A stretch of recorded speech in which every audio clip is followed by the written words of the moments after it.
Welcome back. I'm John Cale, and this is Level Up, a podcast where we talk about the things that you don't know that you don't know. And I hope since our last episode that you've been able to take some of the information from that episode and share it with some of your friends. And I hope that you've been able to do something different to make a difference in your life. I want to remind you that you can send comments on the episodes to me. I'll be happy to respond to those. I also have an email that you can send to called levelupwithjohn@gmail.com. So it's LVLupwithjohn@gmail.com. And I want to remind you that, this podcast, from my point of view, with 68 million of you out there in this generation, is something that could be changing many, many lives if you find value in it and you just take a moment to share this with someone else in your life that might matter. Today, we've got a very interesting subject that I think many of you are going to find very real in your life. This subject today, we mentioned last episode, is broken homes, broken life, and I have all the pieces. So broken home, broken life, and I have all the pieces. So this is about divorce. And, one of these things that happens in all of our lives, and honestly, this is something that affects probably about 1 out of every 2 of you that are listening to this podcast today. Right now, I think the official number is 43% of people in your generation are in a broken or divorced home. And, the sad thing is that this is not something that when you're a child and you start your life, you're thinking about the fact that the thing that is where you feel secure, right? You love your parents and you have that close relationship with them when you're a child, at least till you become a teenager. And then, they don't know anything, right? But when you're with your family, the last thing you think about is the fact that this could blow up. And you're not prepared for that, no matter what age or what circumstances are happening. So about 43% of you that are listening to the podcast today are experiencing currently divorce, have been through it as a child, and had it happen in your family with your parents, or there may be even some of you right now as adults that are married and you may be considering it. So we're gonna address this, and we're gonna come from a lot of angles. One of the things I'd mentioned to you are a couple statistics that you might find interesting. 43% of first marriages are ending in divorce. When you go to a second marriage, 60% of those marriages end in divorce. And when you move to a third marriage, 73% end in divorce. So that's the statistics don't get very good the more that you get married in life, right? You're becoming a professional person at marriage, but keeping married gets much harder as you move forward. And marriage is a very, very challenging thing, and it's an art that you learn because it takes 2 people that are completely separate individuals with personalities and skill sets on both sides that bring both of those things together to create a union and yet become one, but still have a separate identity and respect, right? That doesn't just happen. That takes work.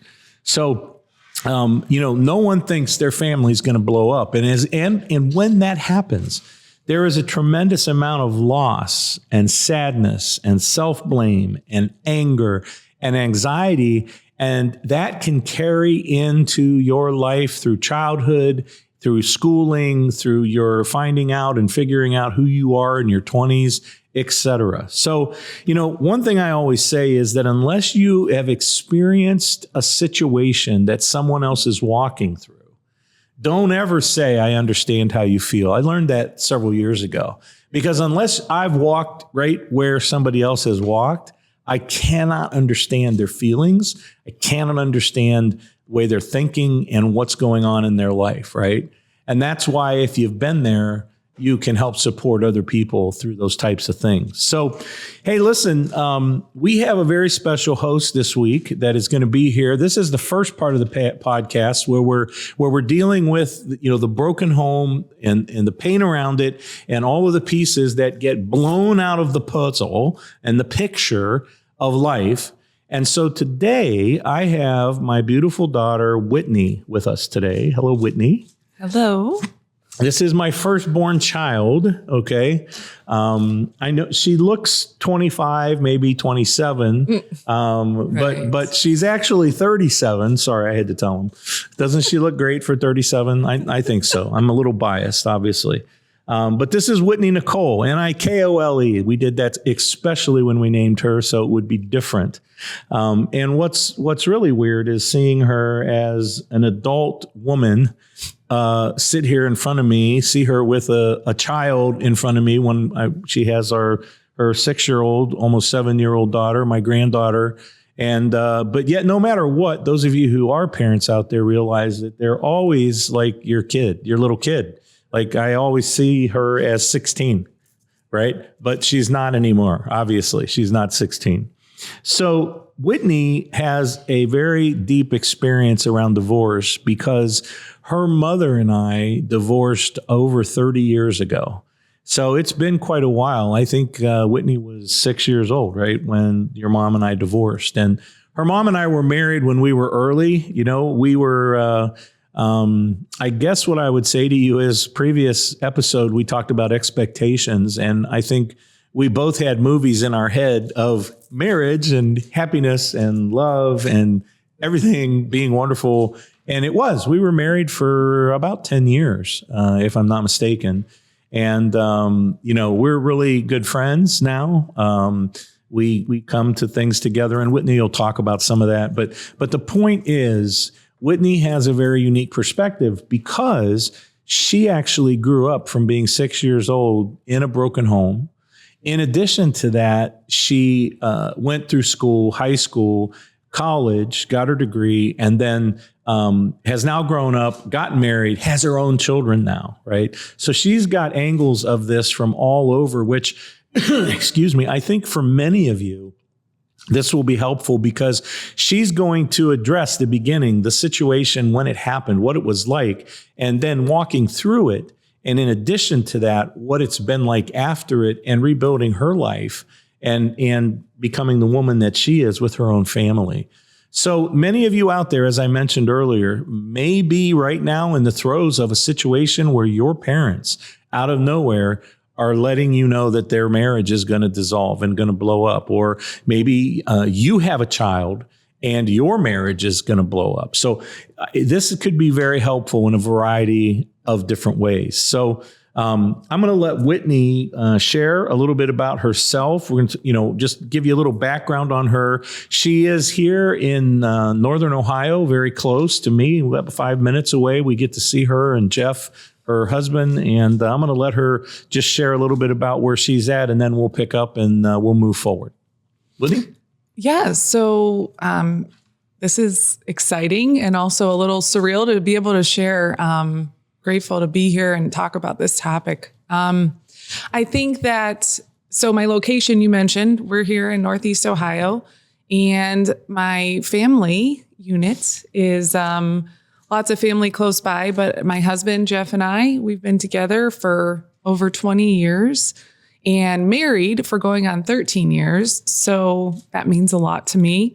And my daughter, Stella, is 6.5, not 6, yeah, right. 6.5. Yes, she'll tell you that. Yeah. When people ask her how old she is, her response is yes. But she's 6.5. And, I have a wide array of background, I guess. Everybody talks about school and their jobs, so I guess that's what I should talk about. Yeah, share your background. But went to school in the area, got to go to a private school locally, dabbled in a public school briefly, had the opportunity to experience both, but got to go through that and then went to college and also found my way through that journey, which was a journey because I did it, then didn't, then ended up finishing it, and realized that throughout that journey, I wanted the degree, but wanted to utilize it in a different way. And had the opportunity to do some different jobs, but my degree is in psychology. And my interest was always the neuroscience and cognitive psychology piece, which is super helpful in what I do for work now. I'm a realtor, and I also help run our family business, which we will soon have the opportunity to purchase. So we're going to be able to have the opportunity to become business owners. So that that degree, although what I thought I was going to do with it is different, it's been hugely used in what I'm doing now. You've used your psychology in that business, working with tons of, in many, in most cases, young people, right? Yes. Young adults. Yep. She's probably used this degree on her father as well at points, I'm sure, to help as well. But yeah, I mean, you've lived out the use of that degree in everyday common life, working with people, not just sitting, and counseling. That's another role that's crucial, right? Being a counselor in a room with people and dealing with their problems and struggles. But you've been living that out for years, right, with people out in the real workplace. So yeah, that's been great. Yep. And parenting. That degree should not be underestimated in parenting. No. No, I would agree. Yeah. I would agree. And then what about school? You went to University of Akron, right? I went to University of Akron. Yep. Graduated there in 2012. Mm-hmm. And it went, I loved Akron. Fun fact about Akron, you can park wherever you want. They have commuter parking and then resident parking. But at Kent, it's based on your grade level. So that sealed the deal for me with Akron U. Well, there you go. Those of you who are looking for parking. A school, these are big deals that you're working with right now, that you're handling. And you shared a little bit. So I know Whitney is currently involved in the real estate. She got her license and all of her credentials for that in about half the time that it takes people to get them. She focused on it and got it done in about half the time. Jeff, I can tell you a funny story about Jeff.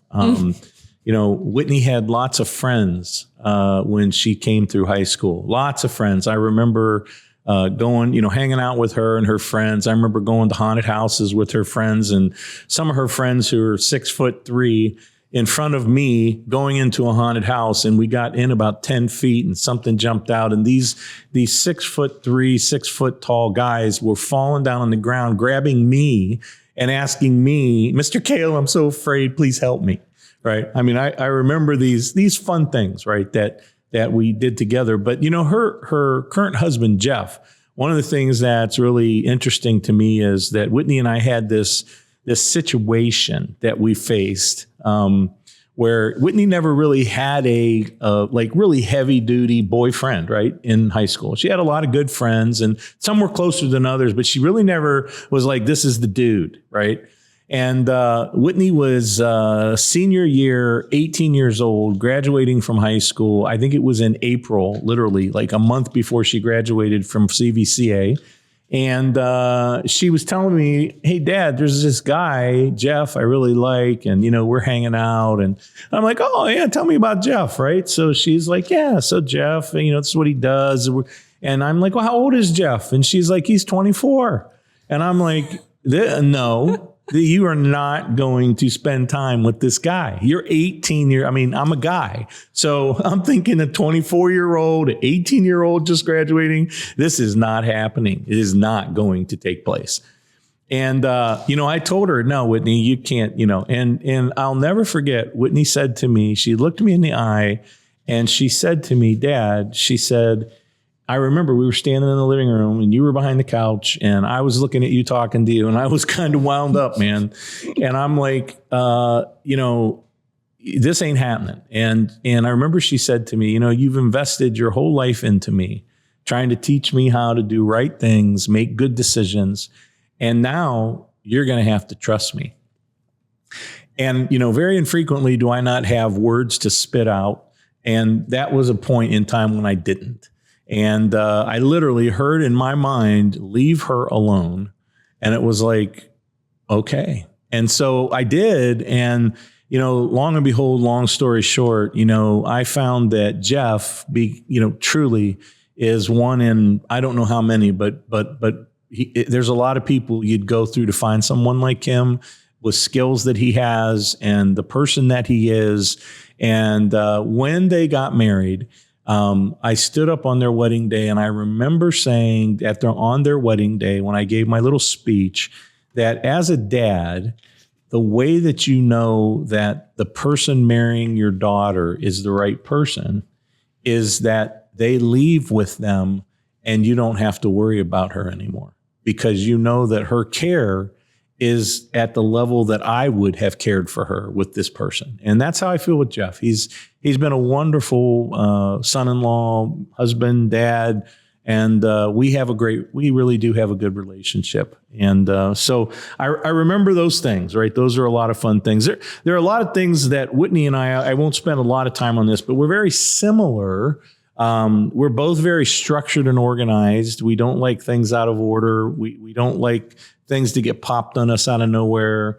One of the things that we both have, we do not like to sweat when we're getting ready, right? Right. When we're getting ready, the worst possible thing is you're getting ready to go somewhere and put on clothes and you're sweating, right? That is a bad situation. And then once you're dressed and you're trying to go somewhere and you're sweating, it's like we both get extremely irritated when that happens. So that's something that we have together. Whitney really loves chicken, by the way.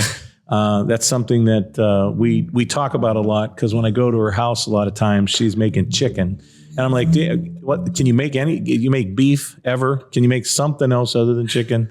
And so it's kind of an inside joke that we have, but she eats really healthy. And she's doing a great job as a mom. So let's talk about, I want to just give you some reasons why divorces happen. So I went and looked at some of the current, most relevant reasons right now that divorces are happening in this year. Number one is a lack of commitment, right?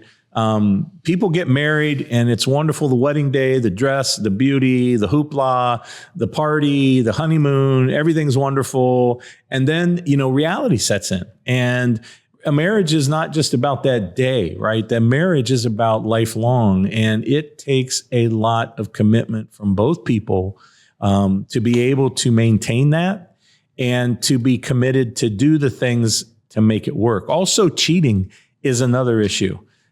People are not faithful. They don't take it serious in the day and age we live in right now. And so that can become another issue that is the reason why things are blowing up. Conflicts and arguing and things never being resolved, right? So many of you may realize, even in your relationships, even if you're not married yet, that you can have arguments with people. You may be someone you love romantically, you're involved with, you're engaged with, right? You have an argument and you have it and it's over. You both go away. And then all of a sudden some time passes and now you guys are having dinner, or you watch a show, or you listen to something, and all of a sudden you're okay with each other and you move on. The problem is it's unresolved.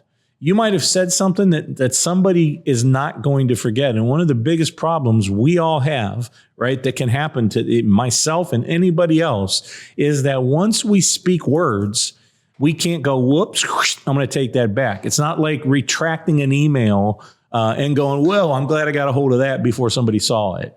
Once it comes out, somebody hears it, and it could cause hurt and get stuck for a long time in someone's life. So the other thing that can help cause big problems is money, because one person thinks about it this way, the other person thinks about it a different way, and there's not a coming together to understand how we're going to function and do this in marriage appropriately.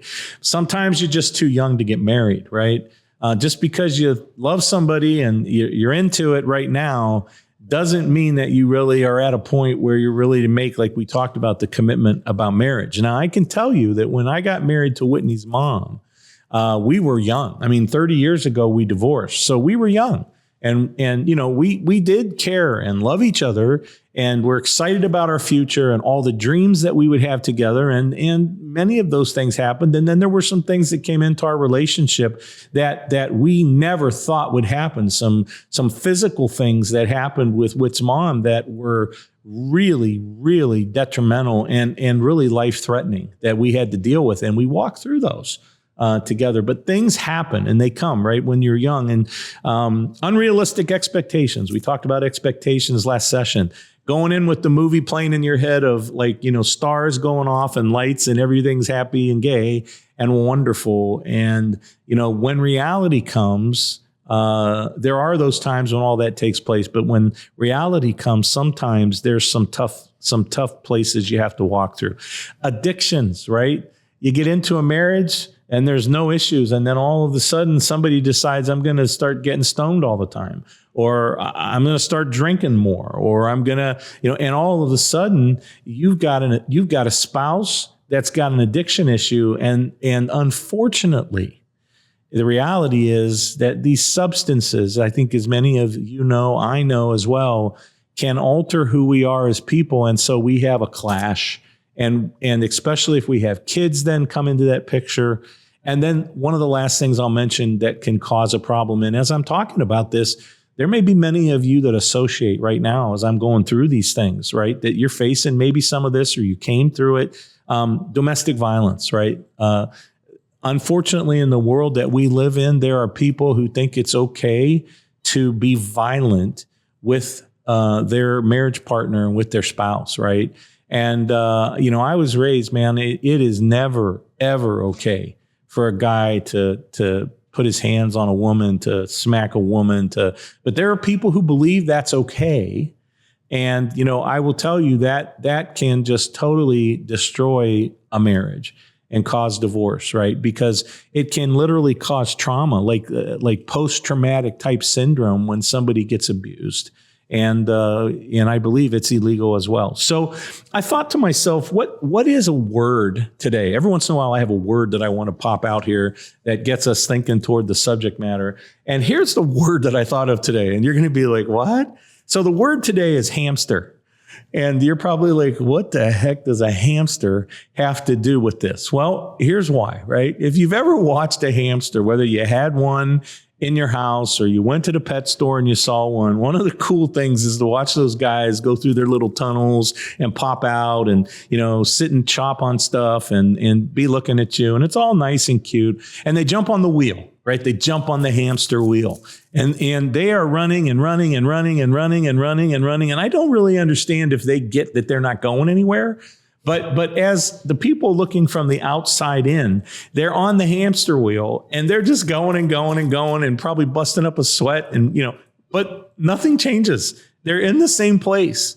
And so the reason I thought about that today was because in our situations with divorce, right, it's very easy to get on a hamster wheel and be trying to do something to deal with this, but you're not really making any traction. You're just kind of going around and around and around and around like the hamster on the wheel. You have to be able to identify and move through it. So that's what we want to talk about today. Those are the kind of things that we actually want to talk about. So, like I said, you may be going through some of this, and what we're going to do is go through 3 different question pieces or 3 different sections here over the next few minutes with Whitney. And then, I'm going to urge you to come back for the next episode, because the next episode will be Broken Home, Broken Family, and I'm putting the pieces back together. So we're going to talk about how you move past it and what you can do and expect as you move through it and you move forward. So first question that I've got, Whitney, for you is, can you talk a little bit about, and what we want to talk about is what happened, right, that caused this. So the first question I've got is, can you kind of paint a picture of what family looked like for you growing up before the divorce? Like what did things look like before the divorce happened? Sure. So it's a bit difficult to recall because obviously, so I was 6. You're old now. When, I'm getting old, right? Long-term memory. Yeah.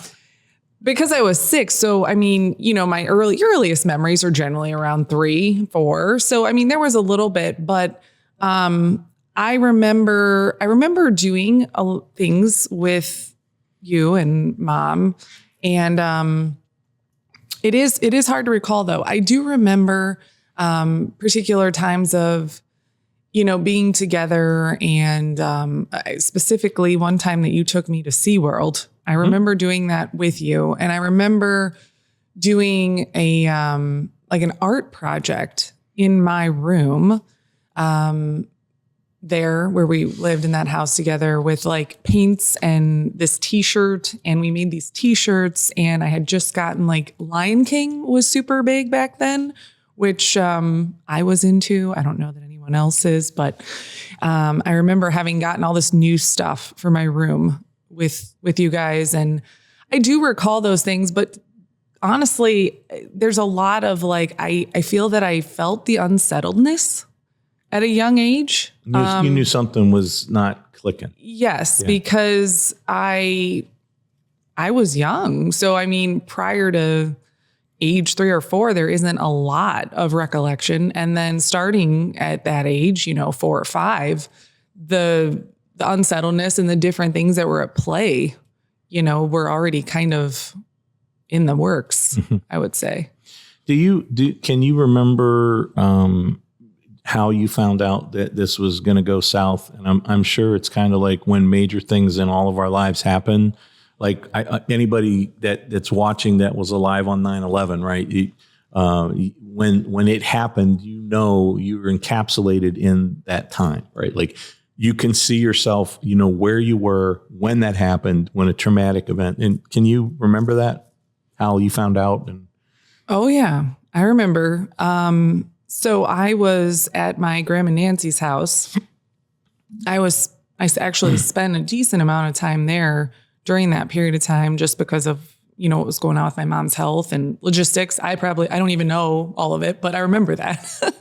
And I remember being there and her getting this call. And I was sitting there actually doing reading with her, because I must have supposed to have been at school. I don't know. I had my reading book there at her table, and her saying, well, Mom and Dad are, like gonna not like be together and live in the same house. And I don't really think I knew what that meant.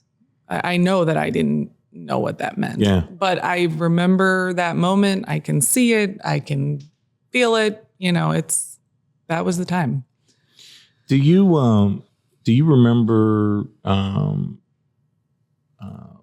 what was the hardest thing for you in that situation when that happened? Do you remember like what was one of the hardest parts of that situation? Do you have a thought process at all around that?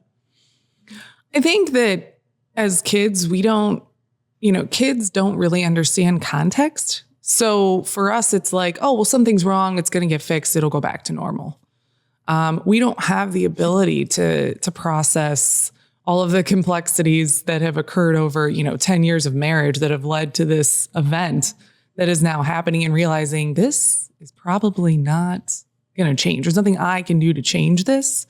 But we as children, and if you've been a child through this, or you know psychology, or you're a health professional, you know that kids just want to fix everything. And no matter what, kids think it's their fault. And so a huge challenge for me was just realizing, I think that, when I would go to school, that, it was Christmas and my friends were all going with their family and I was going 2 places. I had to pick. Well, you guys actually made the schedule, so I didn't really pick, but, I didn't get to be with Mom and Dad on Christmas. It was one or the other. And so there's this constant tugging, this way, that way, that no matter what, you feel like you're letting somebody down. Like there is no win, because if it's a win for being with Dad, then then I don't get to be with Mom. Yeah. You feel like you can't win. Yeah. And listen, one of the things that I'll tell you is that I told Whitney when we decided to do this that I wanted to be very real, wanted her to be very real about everything that happened. obviously it takes two people to have a marriage that's successful. So I'm not sitting here today doing this podcast with Whitney like, hey, I'm the guy who was the right guy and I did everything perfect. And, so let's talk about that, right? That it takes two people to have a successful marriage. So I had the things in my life that were wrong and that were jacked up, and I have my part in that, right? And totally own that and admit that. And so I've asked her to, be very real, because in some cases, I could have done some things differently or maybe been a better dad to her. I'm just thankful that she's turned out to be the woman she is with all the stuff that got thrown at her. Because, when you have lots of pressure and lots of things that come into your life that are uncomfortable, the world offers us a lot of ways to deal with that, whether you want to take a pill or smoke something or drink something or some other type of something, right, to fill a hole. And I'm just thankful that she has, become who she is through that. So I just want you to understand that's kind of the backdrop through both of these sections. If you had to describe your childhood as this happened, could you, like, 3 words, in 3 words, right? Your childhood during this period as you went through it, what would you say those words would be that would be identifiers? This was an interesting one. During this process, after I knew the divorce was happening, the 3 words would be overwhelming, unknown, and fun. But I did have fun as a child. So okay. Overwhelming, unknown, and fun. So I want to just clarify. So are you saying that even through all of the struggle, there was still fun? You were able to have some fun and still enjoy being a child, right? Even though despite the situation, right? Yes, I was. And let me say, this is my perspective, right? I'm a female. I'm 37. That's my take. And I also was super fortunate to have a mom and a dad that stayed around. That's not always the way it goes. So yes, I think it was still fun. And I definitely still had a lot of joy in my life, but overwhelming and unknown were 2 large, just popped in my brain for sure. Significant. Yeah. And I would think that many of you who are listening to the podcast probably can understand and associate with those words. It's kind of upset the fruit basket, man. And like, what is what and what's going to fall where? The other thing I would mention base wise here is that, one of the things her and mom and I committed to was not putting her in the middle of it as much as we could, because this, and many of you can probably understand this, is when the kids get in the middle of a divorce, it's ugly, right? If one parent wants to use a kid and say things through a kid to get to the other parent, or, it can become a very, very ugly situation, right? And so the one thing I think that's really important, if this has happened or you're going through it or whatever, is do not put your kids in the middle of a divorce where they are giving messages back and forth, or you're making them feel more torn, right? Or you're talking negative about your former spouse, right? And I know that sounds like, many of you might go, dude, have you lost your mind? Like, this person hurt me. They devastated my life. I do understand, but for the sake of your children, it's still their mom or their dad, right? And they're still trying to figure out what's going on because they're overwhelmed and there's no direction. So we purpose to not bash each other, and we purpose not to put her in the middle of arguments and say bad things about her mom and, all of those things. So we really tried our best to, and she mentioned seeing each of us, right? So there were times where these are things you don't think about, right? When you're thinking about a divorce, there isn't a book that tells you, here's the 100 things that change when you do this. And so one of those things is holidays, Christmas, right? So now she's in the middle of, I got to spend time with dad because I love him, and I got to spend time with mom because I love her. And it's like, now she's got double duty on a holiday to see both of them, because if she chose to see her mom one time, then maybe I could feel like, well, I got robbed, right? So I think many of you may be understanding some of these feelings, and I think it's good for us to reflect on that.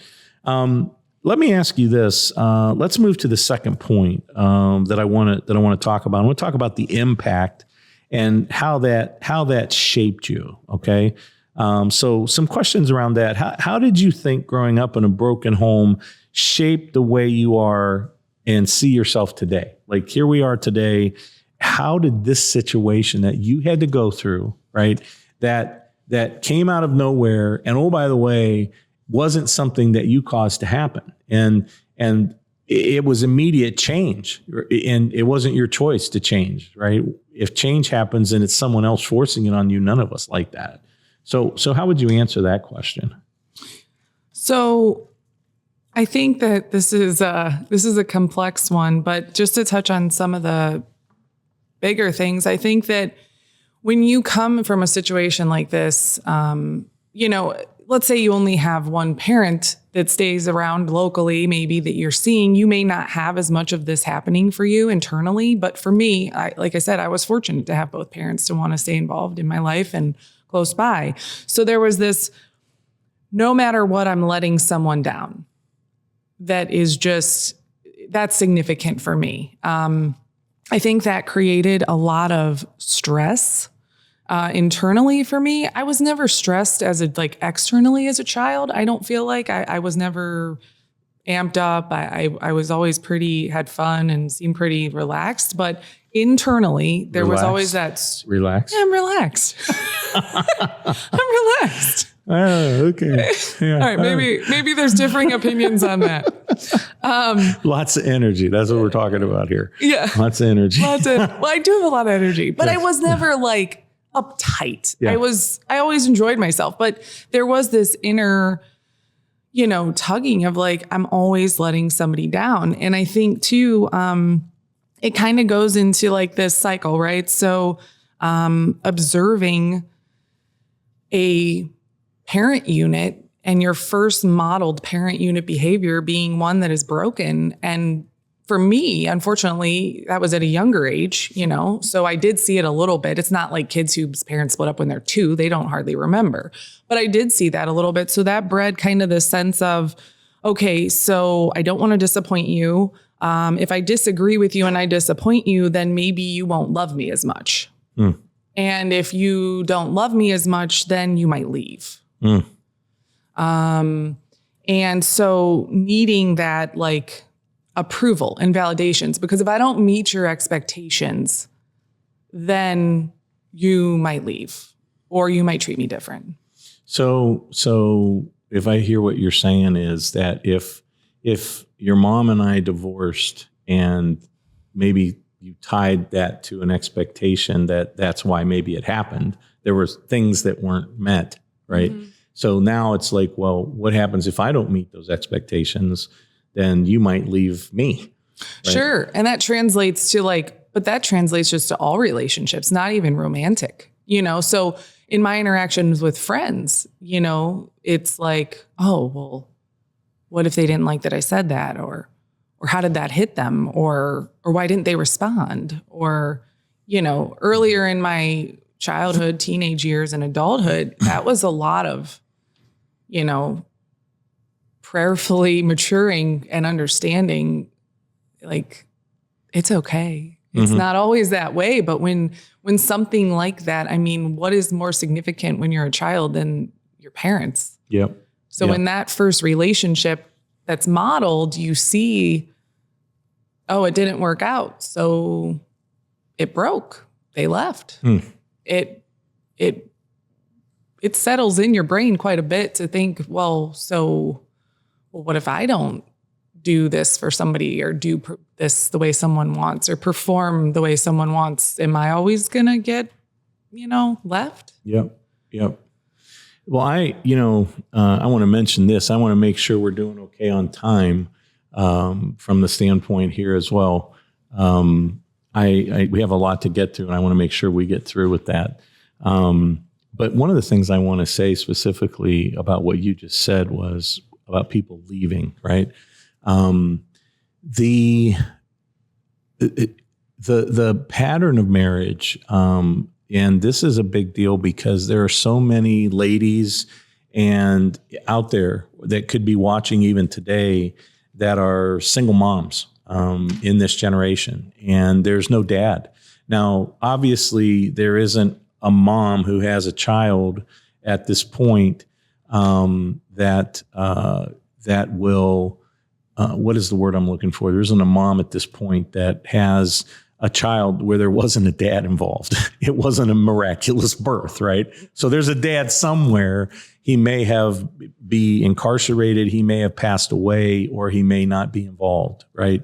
But here's the point. The way that we were designed was in the fact that as people, that when there's no male involved in a home, that becomes a big problem, because as a dad, like when my dad died, right? We look to our Heavenly Father as people. God as our Heavenly Father is there, and we build relationship with him. But if our earthly dad blows up our relationship, right, and he's gone and he leaves us or abandons us, then we have a distorted fact of what it's like to have a father, right? Which then begins to impact the spiritual side of our life, which I always talk about, where we have a hard time believing in God. And so when you don't have a dad in your life and someone tells you that there's a God, a Heavenly Father who loves you, and you're like, well, my father was out, you don't have any trust in that, right? So it becomes so important intrinsically in who we are as people. So, I think you mentioned briefly on this, how this showed up in your relationships, maybe not as much, but do you see how it shows up in your relationship, like with Jeff and those kind of things? Anything else you would add there right now on that? I think in different seasons, you see it differently. It looks different when you're in college than it does when you're engaged and then when you're a parent. But I think from a romantic perspective, so in my relationship with Jeff, I think something I've noticed generally is I have trouble being present because of that need to always anticipate what's coming next. Where am I going? What clothes do I need? Which house am I at this week? What do I need for school? Which house am I going to be at tonight? All these forethought processes. Yes, that makes me a good planner. I do enjoy planning, but it was something I had to be intentional about as an adult, and being present and not always anticipating and not always forecasting, So that is something overarching, I would say. And then in my marriage, I would say growing up, even though I still saw both parents, what I saw was both parents, for me, functioning independently. So yes, both of my parents remarried after your divorce, but I saw my mom function independently for quite a while, and you briefly, but I think because I am a female and because my mom is the same gender as me, I took on a little bit of seeing her as a woman functioning independently, and I carried that modeling into my own relationship. My husband is such a servant's heart. He is so kind and so helpful, but he is also very intelligent, and he is a fantastic leader. And it took a lot of intentionality for me to be able to understand that needing help and letting him do things, or even asking for help, is okay. I don't need to be independent to be okay. I don't need to be like, I'm not weak or showing any sort of weakness to ask for help. I don't innately like to ask for help, because I think watching a mom do a lot on her own for many years in different seasons of my life, I just kind of took in that behavior of like, I can do it myself. I don't need help, So let me ask you this, Whitney. On the third piece, what are some of the things that, around healing or holding on to and rebuilding? So a question around that would be, if you had to give yourself your younger self some advice to yourself or someone listening who's growing up or has gone through or is going through something like this? What piece of advice would you give them? I would say to realize that what happened to you doesn't have to define who you are, and you can break the cycle, you know? So just because something happened to you, you can either live in what you saw lived out in front of you and repeat that, or you can learn from what you saw lived out in front of you and decide, yeah, that ran in my family till it meant me, because I'm not going to repeat that cycle. And I would say, like, I just think that many people, you know, it's that whole posture of like, it's easier to repeat what you saw than to change it. But, you know, adversity is something that can be used for good, you know? And so for me, you touched on like, oh, you didn't have many boyfriends and you didn't bring guys around too much. And that's very true, because I decided very early on, there were many things I didn't know, like, where do I want to live? And what's my career going to be? And do I want to have kids? But very early on, I was bound and determined that I would not repeat that cycle of a broken home and divorce, because I just think it's sad, you know, for everybody. Yep. So, yep. Yeah, I agree.